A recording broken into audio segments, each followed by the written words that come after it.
Welcome back to the channel. If you're looking for safe, realistic, and lasting ways to lose weight without fad diets or quick fixes, you're in the right place. Today, I'll share 20 healthy tips that you can start using today. Let's dive in. Number 1. Start your day with protein. Number 2. Stay hydrated with water before meals. Number 3. Focus on whole foods over processed. Number 4. Eat slowly and mindfully. Number 5. Cut sugary drinks. Number 6. Add more fiber to your diet.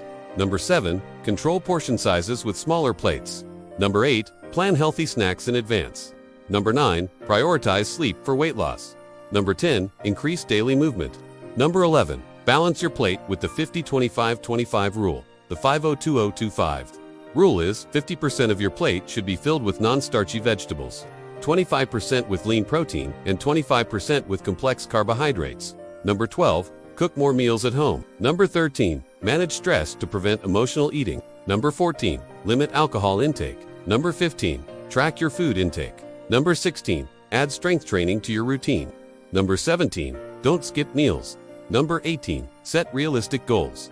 Number 19. Practice the 80-20 rule. The 80-20 rule is a flexible approach where you consume nutritious, whole foods 80% of the time and allow for less healthy, indulgent foods the remaining 20%. Number 20. Stay patient and focus on habits, not quick fixes. Remember, healthy weight loss is a journey, not a race. Pick 1 or 2 tips to start with and build from there. If you found these helpful, hit like, subscribe, and share this video with someone on the same journey. Until next time, stay healthy and keep moving forward. Get your supplement in the link below to help you get to your goal.